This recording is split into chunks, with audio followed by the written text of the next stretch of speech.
There was a time when every PC on every desk all over the world basically looked just like this. They were literally everywhere, then in a short space of time, they all seemed to disappear. What happened to them? Most of them have been melted down into vapes, fidget toys and iPhones. But some still remain, hiding in attics from scrap merchants ever keen to try their hand at gold recovery. Some of these refugees of the Millennium era are fortunate enough to make it to the sanctuary of a collector or a vintage tech enthusiast, where they can live out the rest of their retirement in relative peace and safety. This particular example could possibly be considered a fraud, as it was only put together a week ago, but almost all of the parts within it are decades old. But what is at the heart of this beige boomer? It's actually an Intel Pentium 4 from the early 2000s. But the story of the Pentium goes back to their release in 1993, which I remember quite well. Let's pop back for a quick look.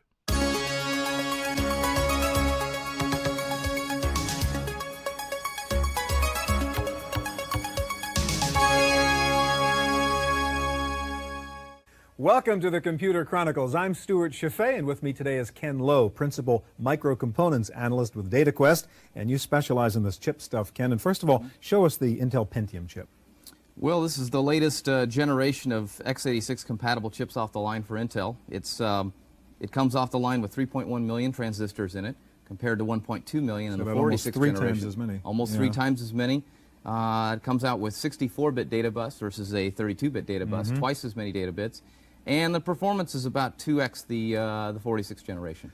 We're going to start with a visit to the Intel labs in Santa Clara, California, to see where the chips are made and to get a first look at their processing power. The Pentium processor is fast. In fact, it's over twice as fast as the fastest 486. Graphics-related computational intensive tasks are where the difference really shows. The reason for all this speed is the Pentium superscalar architecture. It has 2 integer units on one chip, allowing software instructions to flow down 2 pipelines at one time.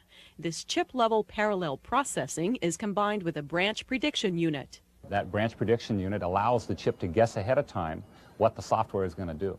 And it turns out the chip is so smart it guesses correctly about 80% of the time. So we get about a 25% performance speed up right there.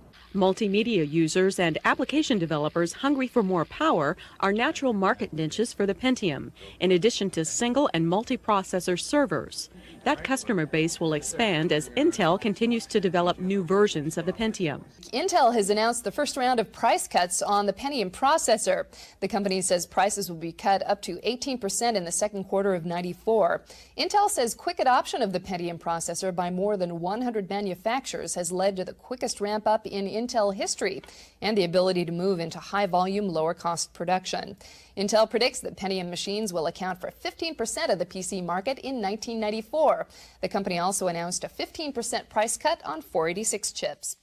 Now, the 60 MHz Pentiums of 1993 were pretty powerful, but over the next decade they evolved significantly, with this particular 4th generation example from 2004 running at 3000 MHz. It only has a single core, but it does feature hyperthreading and even has the 64-bit instruction set that was gaining popularity around this time. 2 GB of RAM are installed, which is the maximum this system can take, and it would have been a lot in 2004. There is a mechanical hard disk spinning at 10,000 RPM and a working floppy drive. The graphics card is a more modern GeForce GT 730 from 2014, as it was all I had spare that would fit the low-profile slot. It has analog video output, of course, but also DVI and HDMI. The unbranded case, power supply, monitor and mouse date from the late 1990s, but are pretty much all as new. The keyboard is more modern. You'll notice there is a slot for an optical drive, but I've chosen to install a fan unit instead to help push air through the small desktop case. The Pentium 4 is quite a hot running chip, so the extra cooling is a big help.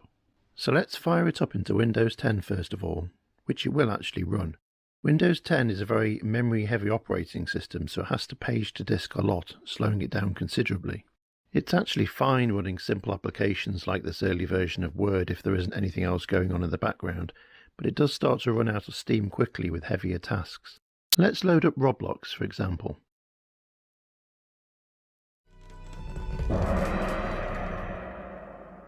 As you can see, it does run, but it stutters. That's actually because of the limited memory causing the system to have to store program data on the disk instead, which is not ideal. If this system had more memory, Roblox would likely be quite playable.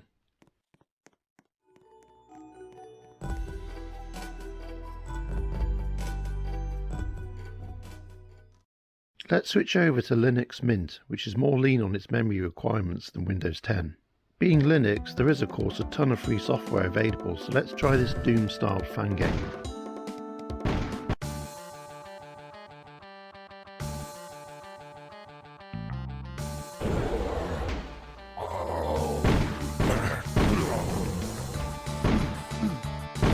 As you can see, it runs pretty well, no complaints here.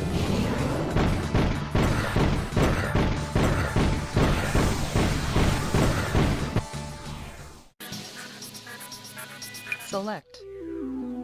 Another free Linux game I'm not very good at is Neverball. Again, it runs well.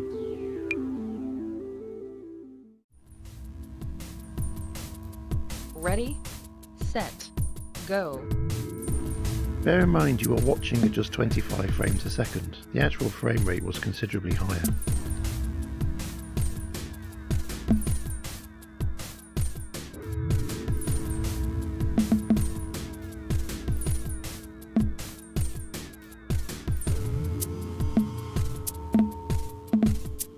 Now let's try Minecraft Java version 1.20.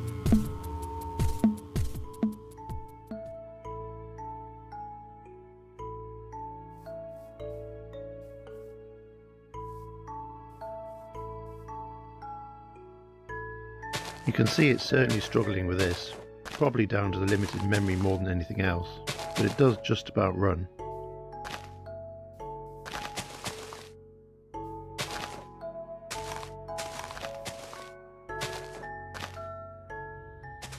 Finally, let's try Open Red Alert, the excellent free military strategy game.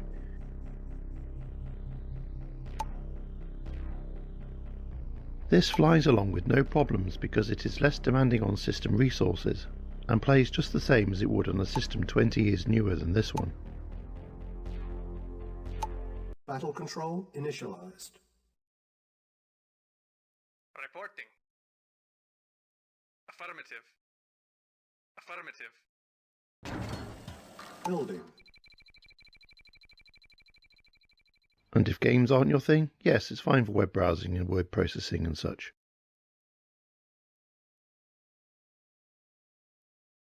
So that's it. This old Pentium goes back in the box and might come out again to help with a future video. Thanks for watching and see you soon.